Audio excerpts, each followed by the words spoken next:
Hi everyone.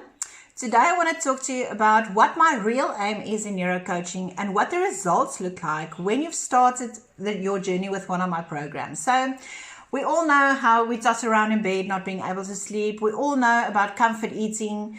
We all know about anxiety around our finances. But right under all of these distresses in our lives, there is a version of us that has amazing capacity and care. And that is my job, to unlock that capacity.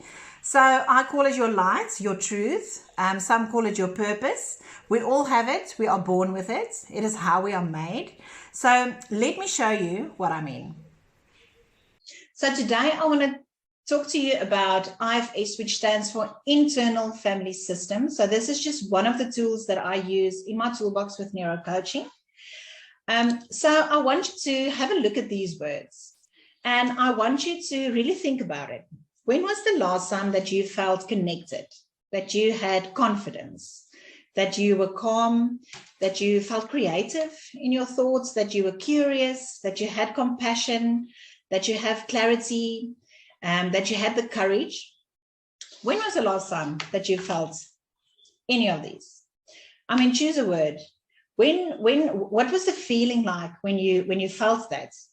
So these I call the 8 C's, and what it is it's a true sense of ourselves, which is inside of us. So it can be referred to as the self, or our best self. I call it your light, and that it is inside of you.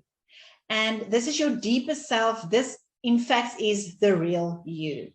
So that is how you are born. That is how you are made. This is your core self. So my aim as a neuro coach is to get you in touch with this deeper part of you, where you can feel calm, where you are courageous, where you have the confidence, when you feel connected, when you have the compassion, when you have the clarity, when you are curious about stuff, and where you feel creative. But maybe you feel shy and you say, seriously, Antoinette, I'm not experiencing even one single word at the moment. There is just nothing. What I do feel is I feel anxious. I overthink everything. I feel scared. I am angry. I am depressed. I feel alone. I feel overwhelmed. So do you struggle with anxiety? Do you struggle with your temper? Do you overanalyze everything constantly? Well, so here's the thing. And if there's one thing I want you to take away from this today, it's this. These right here are all parts of you. It is not the whole. So a part of you is anxious. A part of you is depressed. A part of you is angry. You are not a drinker. A part of you is a drinker. So some of these parts can take the lead in certain situations, so they take over a role. In other words, we adapt. So different parts of us take the lead in different moments. So do you ever feel different, like a different person with your friends than you are at work? Or do you sometimes feel like, you know what, part of me wants to go to this bride tonight, but part of me just wants to stay at home? So each part of you is there to serve a specific purpose. So what is important to know, though, is that the self is distinct from other parts. Your 8 C's are separate. So all of these parts are not bad parts. Okay, there is no such thing as an evil or a flawed part, and there are no such thing as a bad part. These parts of you, however, are burdened. They are wounded, or they are afraid. And oftentimes they are formed from early childhood development. They play a certain role, and we call them protectors. So we can categorize them in 3 ways. We can call them exiles, managers, or firefighters. So let's take a look at exiles. Exiles, they carry the weight of the pain. So they carry burdens from being wounded. They carry the uncomfortable emotions, the guilt, the shame, the worthlessness, the fear or the terror, the grief, the loss, the loneliness, neediness, pain. And when we look at the managers, well, They like to take control of the system. So their role is to prevent the pain or the hurt. So by taking control, they avoid conflict. They wanting to be liked, wanting to look good. They are the caretaker. They're always being perfect, trying to please, obsessing.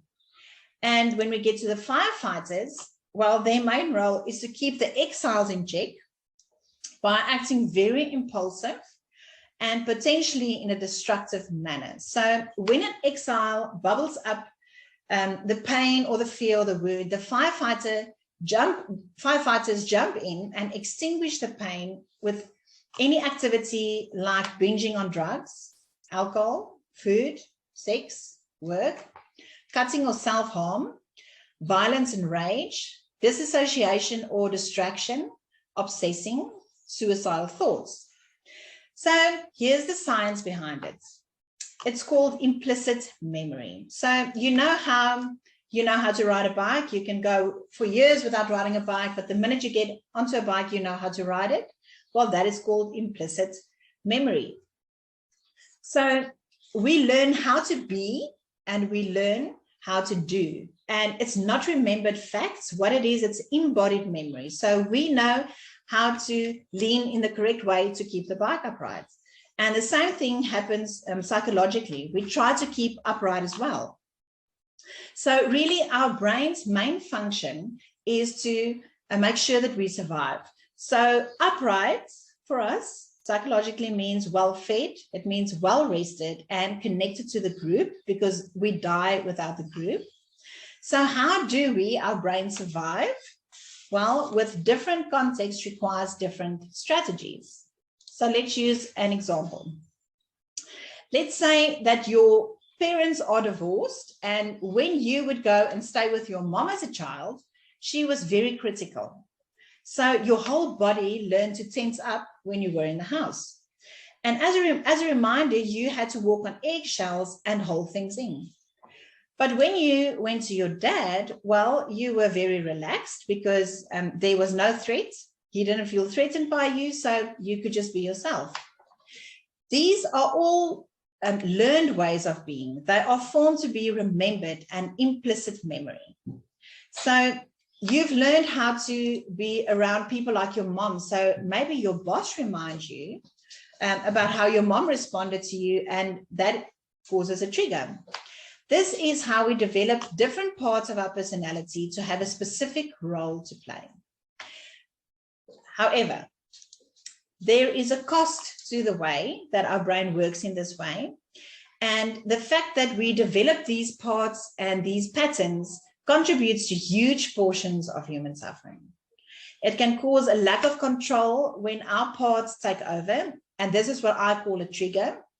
So these feelings and emotions comes up automatically in a way that can be very disempowering. Remember, these parts of us have learned to protect us by drinking excessively, or maybe smoking excessively, or even eating excessively, and rage. So these parts of us can cause us harm or suffering. And that is where neuro coaching comes in. So these parts, however, are not bad parts. Let's look at reality for a second. So you know that friend of yours, you go out at night, and after they get home, they open up another bottle of wine. Well, drinking makes him cope better. Or maybe your neighbor wants to quit smoking. How much do you smoke when you are stressed? And your boss with serious health issues because he simply overeats, or your boyfriend that can't sleep at night, or that control freak, that overworked colleague of yours, always working. When we process these parts in neurocoaching, our true self surfaces, the real you. This is transformational work. This is where healing takes place. And neurocoaching is a very direct approach to get you to a place of the 8 C's, and where you act with calmness, you are connected, you have the confidence, you have the courage, you feel creative, you are curious, you are calm, you have the compassion, you have the clarity. So all this means is you have some triggers, parts inside of you that can keep you stuck. Everything feels forced, but when you live through your light, you shine. You change your words from I have to, like I have to go for a run, or I have to go on a diet, to, you know what, I get to. I get to go for a run. I get to eat healthy. So you create the capacity to do more, and this happens automatically. It takes the effort out and things start to work for you automatically. It's effortless. It's going to take 8 weeks. We all know how to live with stress. We all know how to grab our phones to get distracted. Now, these parts of you know their job. In 8 weeks, your light, your best self will surface, and you don't have to stay where you are. It's 8 weeks, for crying out loud. Text me or email me if you are ready for a completely new life.